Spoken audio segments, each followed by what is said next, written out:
Hello and welcome to our Q&A section of this segment that we have created for parents and adults to help our kids in our days. This week I'm gonna share a couple thoughts about a question that was asked for me in the middle of the week by a mother about his child. I won't say the name of the mom, and I do not know this kid, but I hope that um, if you're seeing this, you can take some of the advice that I'm gonna give you as as a teacher or as a professional, someone who's seen this many times. And the question is, how can I help my kid uh, deal with bullying? Every day, he's being called names. He suffers, so he's suffering like verbal bullying. And he says, like, how can I help him to deal with this problem without helping him to become an aggressor or a bully himself? And this is an excellent question. And it's actually very accurate. You know, what I'm gonna before I give you three things that you can do as a parent, which probably you're doing most of them, or again, if you're an adult or an uncle or a teacher, the three things that we can do to help our kids deal with bullying. I'm gonna give you some statistics first, and first the definition. You know, like stopbullying.gov, which is the official website from the government to deal with this problem, which is growing exponentially in the United States, defines bullying as an intentional aggression that is verbal, social, emotional, or physical. And so anything that falls into that category, it's considered bullying. In the case of my friend here, um, he's dealing a little bit with verbal bullying. So what can we do to help our kids deal with this kind of problem? Which again, it's not something that we should take lightly. It's something that is affecting our kids a lot. Among these statistics, 20% of the kids in upper grades suffer some kind of bullying every school year, and that's horrible. Also, cyberbullying, which is bullying that is made through social media, you know, like Facebook, Instagram, Skype, any kind of thing that we use through the computer. It says that 70% of the kids that use this social media are at some point bullied or cyberbullied. Also says that 30% of this children become cyberbullies themselves, which is what you're saying. You know, like what this mom is asking me. How can I help the kid defend himself without making him turn into a bully himself? So these are horrible numbers. Can you imagine like that 7 out of every 10 kids feel some kind of bully are bullied in some way by someone through the computer, and so that's a horrible thought. You know, like, because it also makes me think of how many times do we actually check what our kids are receiving through the internet. So again, here are three things that we can do as parents to help our children deal with this problem. The first one is we need to help our kids learn how to defend themselves. And by saying this, I mean to take the proper actions to deal with this problem. A horrible thing that I've heard like throughout my years as I was growing up is I would hear parents saying to the kids, you know, if someone is being violent to you, you need to be violent towards them. Show them who's the boss. Show them that they cannot mess with you. And, you know, although it's partially true, this is a message that can be totally be misunderstood. There is nothing worse that you can do than becoming an aggressor yourself. It's not what we're trying to do. This website also says that a big percentage of kids that are bullies when they're children, by the age of 30, they will be in jail or they will have some kind of criminal record. Again, these are alarming numbers, and these are things that, you know, that are true. So I don't want my kid, or I don't want any of the kids that I know to become violent. That's not something that I'm looking forward to. So what we do is that we tell our kid that they need to deal by just following the proper steps. And the first thing that they have to do is that they have to learn how to talk. if someone is being, and in this case to my friend here, if someone is treating you or saying things that make you feel uncomfortable, is calling you names, or is calling you fat or ugly or any of these things, learn to be firm. The best thing you can do is turn to that kid and say, you should not call me those names. I've not given you permission to call me those names or to treat me that way. So take this as your warning. If you say it again to me, or if you do this again to me, I will go to a parent, the teacher, the principal, the district, or the police. I will do something, but I won't stop until you're dealt with. So once we say that to the kids, you have no idea how much this makes a difference when we tell our kids that they should know how to talk, that they should not stay quiet. And having said that, they should also know that the problem has to be solved. So in this case, the mom told me, because again, I don't know this kid, and nor I know the teacher that works with this kid, but the mom told me that this kid went to the teacher, and the teacher took it very lightly. So if that happens, because again, teachers are humans, they shouldn't make that. He shouldn't have done, or she shouldn't have done this. I don't know if it's a female or a male, but if this happens, go to the principal. And if the principal doesn't do a thing, go to the district and complain or call the police. And don't stop bothering the teacher, the principal, the district until the problem is solved. Do not stop. And I hope this is not taken as me, attacking my own, group, but it's how it should be. You cannot stop until someone does something, So as parents, defend your kid if you feel that your kid is being treated poorly, so that we, or until someone at least has a conversation with you about this. So that's the first thing that we need to teach our kids, that they need to defend themselves. And yes, we teach them that in case, like, if I'm not saying that I'm against self-defense, like if someone attacks me physically, I will defend myself. It's just, and we're teaching our kids to learn to defend themselves. And of course, I should not let anyone touch me or hit me or do anything like that to me. But if we're dealing with other kinds of bullying, like specifically verbal bullying, learn to use your words. It's how we want them to learn to be adults in the future. So that's the first thing. The second thing is that we need to teach our kids to not be bystanders.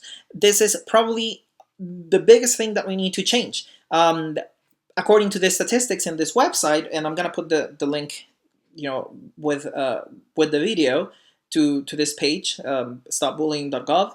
According to this, 57% of the bullying would stop after 10 seconds when it was happening, when a bystander or the kid himself would step up. So sometimes when a bystander comes and says the things that I just explained in the step, in the first thing, like when they take the proper actions immediately and they let this bully know that he won't be able to do that anymore. He will be stopped by someone. They usually stop after 10 seconds of starting. So this is how big of a difference not being a bystander makes.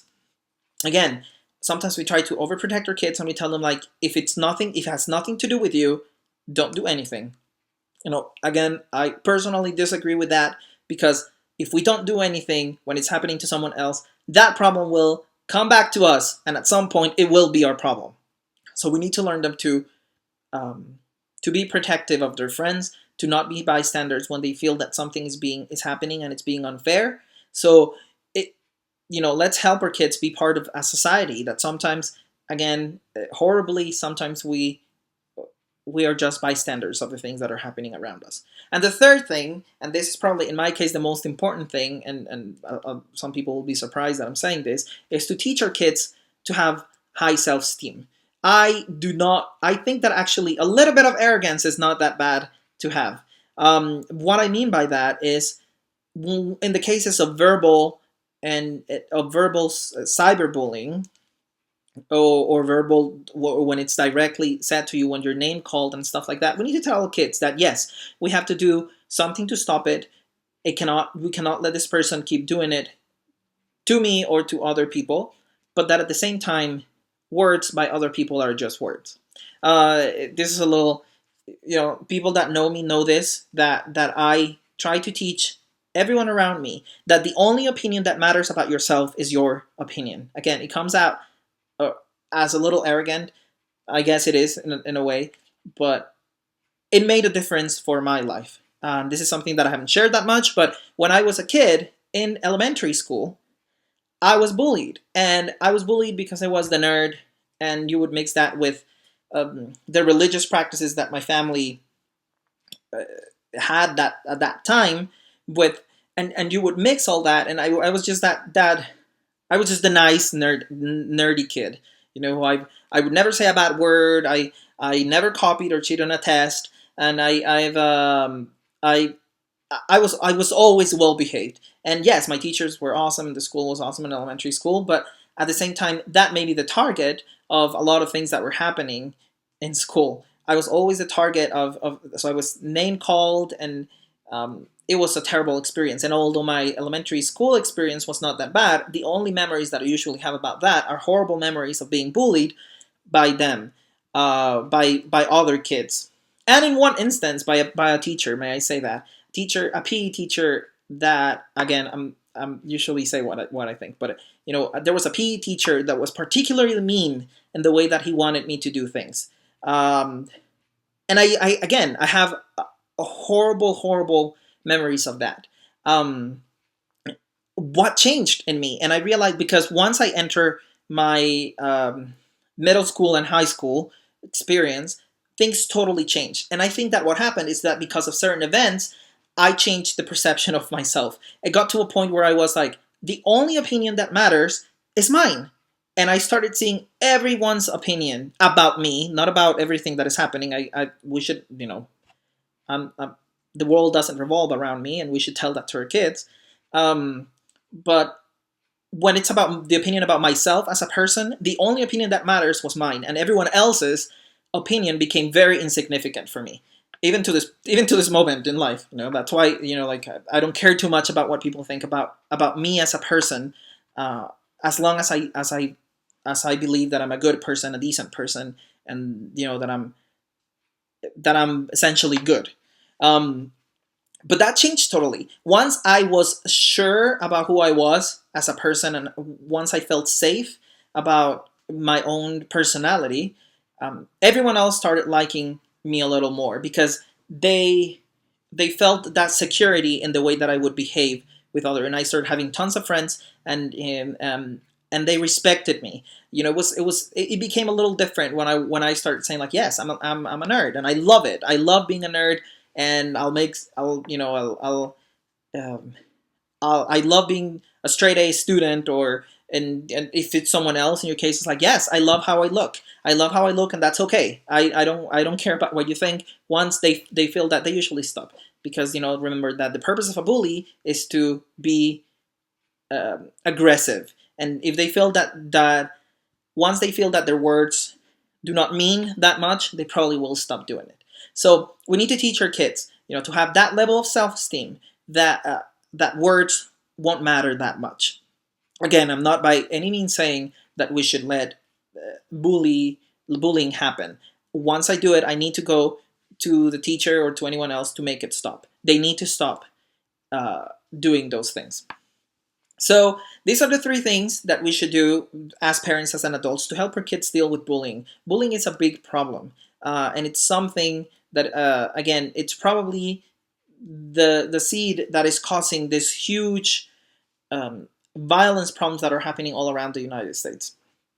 So let's help our kids that they should not be part of it, but that they can take appropriate steps to correct it, and to at least help in their school that it's not happening to anyone else. As teachers and as adults and as parents, let's not be bullies too. It can happen, and the way we treat our kids and the way we treat our students, we can be firm. We can definitely be show authority without the need to insult or to treat anyone in a demeaning way. To remember that one of the ways that we do it sometimes is by name calling. It doesn't happen as much as it happened when I was a kid, when I would hear some of the teachers saying, like, "Oh, that's the stupid kid in the class, or that's the one that doesn't know anything. That's bullying too. So we should correct these things. So again, to keep the balance in between defending yourself, knowing how to stop this bully, and at the same time knowing that it shouldn't affect your life that much. If it's verbal bullying, if it's name calling, teacher kids, that again, they can develop their own personality and be themselves without the need of being changed by the opinions of others. So these are the three things. Please share any more if you have any other ideas down below, and or if you do not agree with the video and the things that I've just shared. I felt that it was necessary to do it, especially in a day like today where we are dealing with issues related to tolerance and accepting others and accepting others' opinions. So let's have a conversation about this. Again, even if you don't agree, please share your thoughts down below. Subscribe to my channel and my Facebook page, and we can definitely talk and discuss some of these things. So I'll see you next week. Bye.